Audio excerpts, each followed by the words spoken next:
You wake up at 4 a.m., heart still racing, and the dream is already dissolving, but the feeling stays.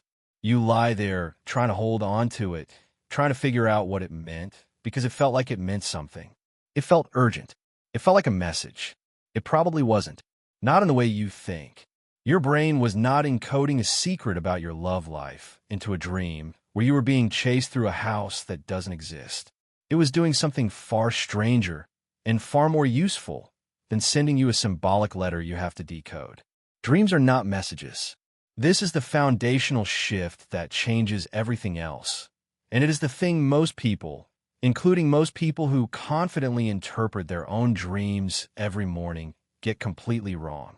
The idea that a dream is a coded communication, something your subconscious wrote in symbols because it couldn't just tell you directly, comes largely from Freud, and it has shaped 100 years of dream dictionaries, apps, and breakfast table conversations.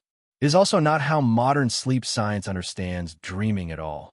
The Psychiatrist J, Allan Hobson, spent decades studying what actually happens in the brain during REM sleep, and what he found was not a hidden author writing you a letter. He found a brainstem firing essentially at random, flooding the cortex with activation, while the parts of your brain responsible for logic, sequence, and self-monitoring go quiet. His activation synthesis theory describes dreaming as your cortex doing its best to make a coherent story out of noise, not decoding a message, generating one in real time out of chaos. This reframes the entire experience. The bizarre logic of dreams, the way a room can be your childhood bedroom and your office at the same time, the way a stranger can somehow also be your sister, is not a puzzle hiding a deeper truth. It is what narrative construction looks like when the part of your brain that checks for consistency has been switched off. Your dreaming brain is not being cryptic. It is being honest about the fact that it is improvising. So if dreams are not secret messages, why do they so often feel emotionally significant? Why do you wake up shaken or comforted or strangely resolved? This is where the psychologist Rosalind Cartwright's research becomes essential. Cartwright studied dreaming in people going through major emotional stress, particularly divorce, and found that dreaming appears to function as a kind of overnight therapy session. People who dreamed directly about their difficult emotions, working through the actual content of their distress rather than dreaming unrelated material, showed better mood regulation and recovery over time than people whose dreams avoided the material entirely. The dream was not hiding the emotion in symbols. It was processing it directly, running simulations of the distressing situation while your waking defenses were offline. This connects to a second major function, one demonstrated by sleep researchers studying the amygdala, your brain's threat and emotion center, during REM sleep.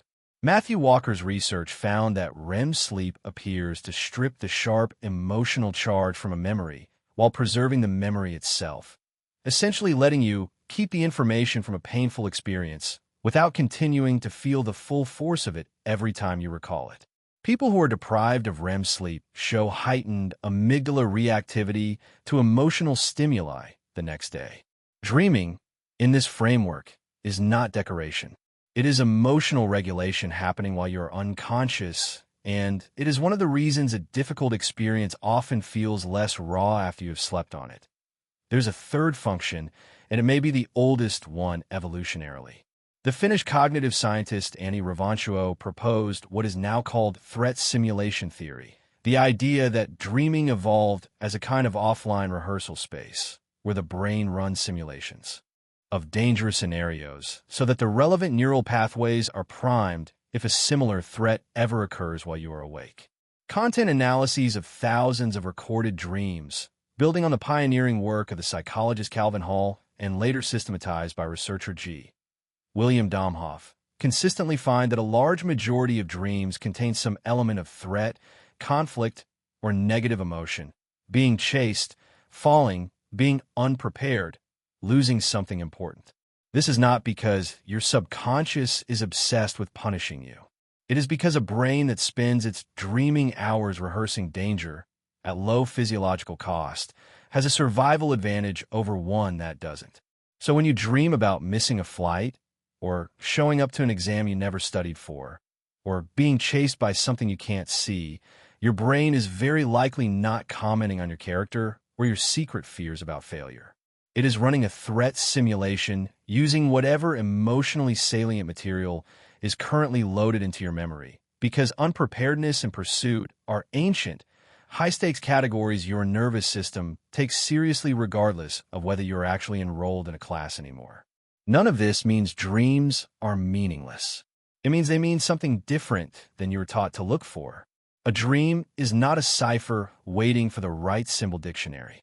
It is closer to a readout, an honest, unfiltered trace of what your brain is currently working to process, regulate, or rehearse, expressed in the loose, associative, narrative-generating mode your cortex defaults to when logic goes offline. This is actually more useful than symbolic decoding, not less.